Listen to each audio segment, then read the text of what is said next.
What's going on, you guys? It's Perry the Entertainer back again for another video, and yes, this is episode 8 of Hashtag Spoilers, the hit new web show that is sweeping the nation quite literally. It is the show where we talk about Smackdown and Impact Wrestling spoilers, whichever one I'm feeling for today.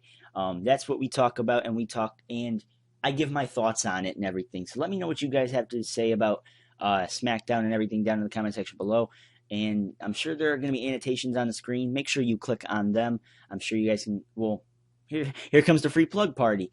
We got, come on, okay. We have our YouTube channel. Thank you, Bus. We have our YouTube channel. See, that's what you get. You get the realism of hashtag spoilers. Anything that parks outside, you can hear that in the microphone, and that's what we do here on hashtag spoilers. Come on now. We have our YouTube channel, Perry the Entertainer. Anything different up here? 605 subscribers. Thank you guys so much. You know, every time you guys hit that subscribe button, anytime you guys hit that like button or leave a comment, it really makes me feel like I'm doing my job. I really love joining the conversation and knowing what you guys have to say about it, and also, you know, giving my own little thoughts on everything and hearing what you guys have to say about my thoughts and what I'm talking about and everything. It's awesome. Thank you guys so much. Almost 200,000 views, man. I've been on here for 3 years, and I never expected this channel to be as big as it's gotten. So thank you guys so much for that. Next plug we got is the Nation group page. I've been plugging this like the WWE Network lately. It is the you guys can post anything and anything in this group page. You guys can, hence the reason why Kevin Durant is the damn header picture. You guys can talk about all sorts of sports and everything. Hell, Michael Sam just got picked up by the Cowboys. You guys can come check that out on here or something. You know, write what you think about that. But you guys can come here and plug anything that you guys want. Plug your YouTube channel, plug your Twitter, plug your Facebook, Tumblr, all sorts of stuff like that. Instagram, anything you guys want. I welcome all posts. So, you know, there's that. You guys can come do that. The link is down in the description box for that. And, of course, you guys can go follow me on Twitter at the PTE Show. We live chat during Raw, Smackdown, Impact Wrestling, maybe. I don't know what I'm going to be doing today. Ever since I got Grand Theft Auto 5, I've been all over that since, you know, if I'm not making a video, I'm doing that. So, you know, it's not really a big balance there. But that's what it looks like for that. You guys can go follow me on Twitter at the PTE Show. And that'll be down in the description box as well. Let's dive right into these spoilers for the week of September 5th, 2014. Of course, we have Roman Reigns here in the big header here, so it looks like he's going to be in some big part of the night. Let's dive right into this. Thank you for Cactus Sam for the following WWE spoilers for tonight's taping in Lincoln, Nebraska. John Cena opens SmackDown and talks about how everyone should be doubting. Everyone should stop doubting him. Cena is a fighter. I'm going to try and keep a straight face talking about this opening promo. Cena says he is a fighter and wants to be champion. The day he doesn't want to be champion is the day he leaves. Cena wants redemption. He plugs the WWE Network, and out comes Kane with Seth Rollins. Cena tries some comedy. No. You don't do that. If you're going to try and build John Cena as a damn serious character going in a freaking Night of Champions, you don't have him go doing freaking PG humor and everything. You keep the damn serious level at a freaking all-time high. You keep the comedy an all-time low. You leave it in the back, for God's sake. Come on now. You can't go doing that crap. You build up the feud with Brock Lesnar. You're not trying to build up SmackDown for that freaking matter, especially when it looks like the same damn thing as Raw so far. Roman Reigns comes out through the crowd. The lights go out and the Wyatt family appear in the aisle. Chris Jericho's music hits next, and here comes Mark Henry and Big Show. Triple H is out next and makes Cena, Reigns, Jericho, Henry, and Show versus Bray Wyatt, Eric Rowan, Luke Harper, Kane, and Rollins for the night. For tonight's main event, almost the same exact damn thing. It's a combination of it is a combination of the last 2 weeks on Raw. You know, there is no real originality in the build-up going in the Night of Champions.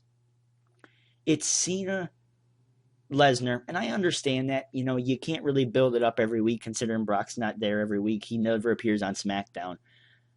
But you can have, you know, maybe Cena fight some Paul Heyman guys, some old Paul Heyman guys or something. Have him fight Curtis Axel, make Curtis Axel look a little nice because Ryback's out.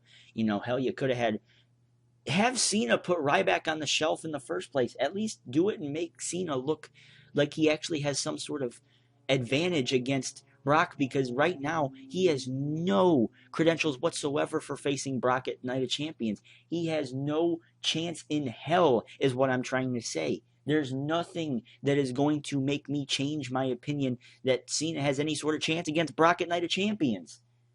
There's nothing that he can do. He can hit him with a car. He can freaking go all Brian Pillman and pull out a gun and hold it to his head and say, if you don't give me the damn title, I'm going to blow your fucking brains out. You can't, that's not going to convince me any otherwise either. So it's a combination of what we've seen over the last 2 weeks on Raw. So if you guys are interested in that, you guys can go check that out. I'm done talking about that. Sheamus is on commentary for Cesaro versus Ziggler. Ziggler wins with a solid back-and-forth match with a roll-up after a Tiger Bomb reversal into a facebuster. Cesaro attacked Ziggler after the match, but Sheamus made the save. So they are building up both mid-card championships in this feud, or in this part of the night. No Miz, though, so they could have... I'm sure they could have had Ziggler or Miz go out there and kind of join in on the beatdown and then have Sheamus go in for the save. I like the fact that they're trying to help each other out with the championships, and that's kind of... You're kind of using the height of the IC championship, because the IC championship's being it's being built, it's being written very well lately. For what they kind of have, because Bad News Barrett is out. He's probably going to be out for at least the rest of the year. You guys do have to kind of build up the IC championship. You guys have to build up the mid-card division a little bit more, and by doing that, you kind of help out the US championship in the process. So I really have no problem with them kind of doing this Cesaro Ziggler stuff, having Sheamus and Miz or something every week or something. I don't really mind it whatsoever, because it does help both championships shine in the long run. So I really have no real problem with them kind of combining both feuds in this case. Now for the Divas Championship, we'll talk about that a little later. But that is where I kind of have a little problem with it. But we'll get to that just in a few seconds. We got Cody Rhodes and Goldust cutting a promo on the Usos. What else is really new there? Hyping up some big championship match between the two, probably at Night of Champions. Jimmy Uso defeated Heath Slater. Titus O'Neil was at ringside, as was Jey Uso, who was on crutches. I'm not really convinced that the Usos are the faces of the tag division. In fact, in my mind, there really is no face of the tag division right now. You had the Rybacksels, you had the Wyatt family, who I thought should be the damn face of the tag team division. You guys were putting them somewhere, and then you kind of dropped them for some reason, maybe to try and help other tag teams shine or something. It looked like they were going to give them the belt at SummerSlam, but then I guess I don't know what happened. Maybe they just plans fell through or something. Maybe they are planning on bringing up the Ascension very soon. That's been the big lingering question in the tag team division anyway, is when is the Ascension coming up, because you guys know they're probably going to be tag team champions probably within 2 to 3 months of their debut. So it looks like that's what's going to happen there. But right now they have to try and throw anybody together to kind of save the tag team division, so that when the Ascension comes in, it looks like they are in a quality division. So that's what it looks like they're going to try to do here with Cody Rhodes and Goldust. I don't expect them to be heels for very long. We'll put it that way. It looks like they're just kind of doing this. This is kind of a one-time thing. And I'm not just saying that because of the tag team. The realism of hashtag spoilers. We got a bus going through. Lana and Rusev come out for a promo. Mark Henry interrupts and gets the crowd into a patriotic fervor. That word is fervor. I think they meant to say fever, but I don't really mind Mark Henry and Rusev at all. What it is though. Whoa! Don't know what the hell happened to my voice there. What it is though is it's the same feud between Rusev and Swagger. Only thing though is you kind of spun the wheel with Swagger and stopped it, and there's Mark Henry. Bam.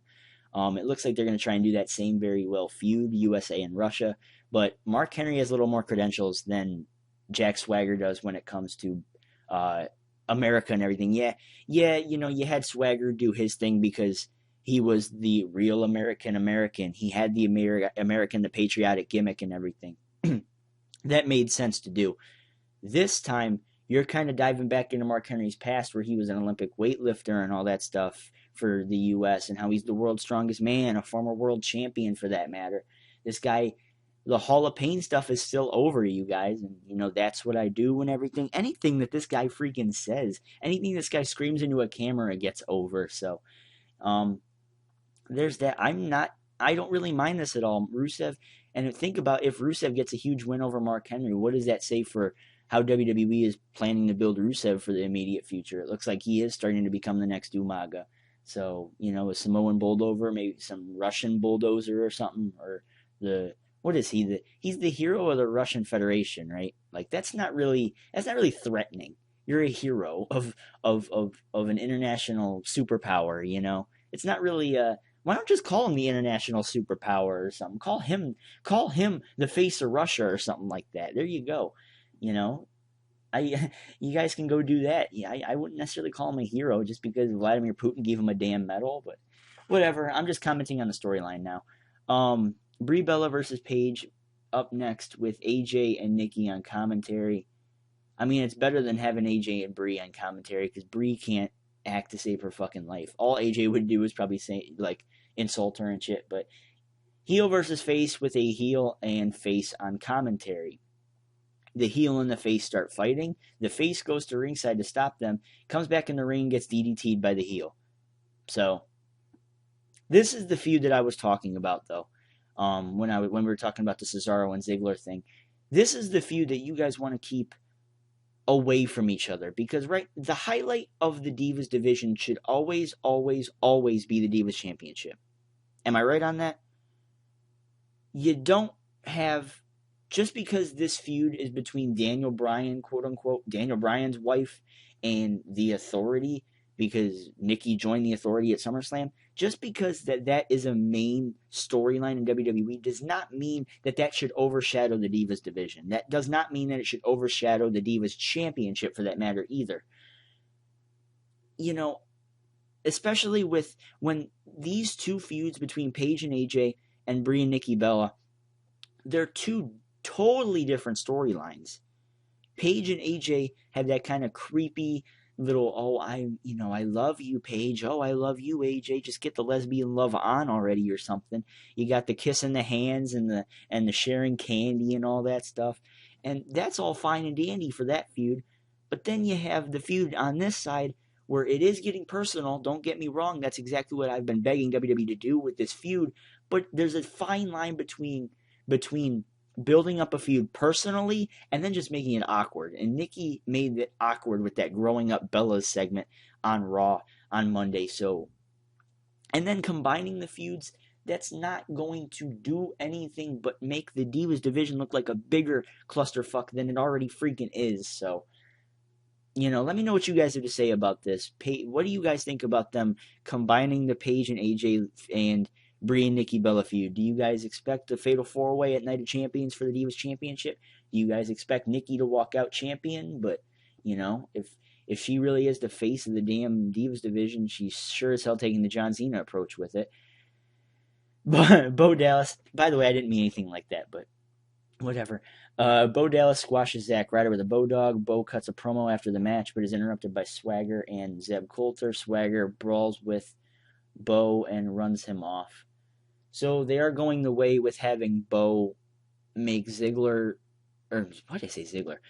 Making Bo make Swagger look like a disappointment to America or everything. I mean,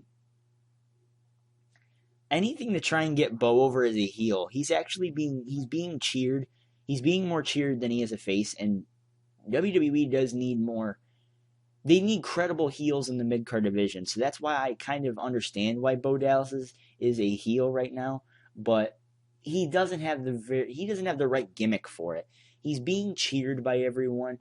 You might as well just turn the guy face, and he'll probably be the biggest star in the mid-card division, so he'll probably be up there with the Zigglers and all the Sheamuses and all that stuff anyway, so he could be up there when it comes to faces and everything, but him and Bray Wyatt kind of have the same character of some sort. They kind of got the same motives and everything. I, I, I like it. I mean, I'm a fan of the Bo Dallas Swagger match. We got a text, guys. The realism,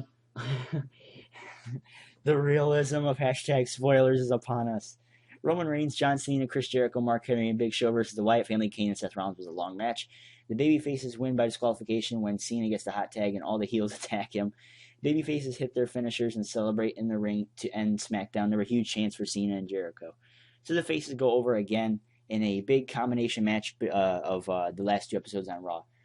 Overall, SmackDown looks very mediocre to say the least. If you guys want to go check it out, by all means, go for it. It's definitely the show on Friday nights to go check out. Anyway, that should do it for me, guys. Here's the links again. You guys can go check me out on YouTube. You guys are already on my channel, so go hit that subscribe button. Go join the Nation group page and follow me on Twitter so that we can live chat during Raw, SmackDown, Impact, and all that stuff. Let me know what you guys have to say about SmackDown. I am out. Perry the Entertainer signing out. Peace.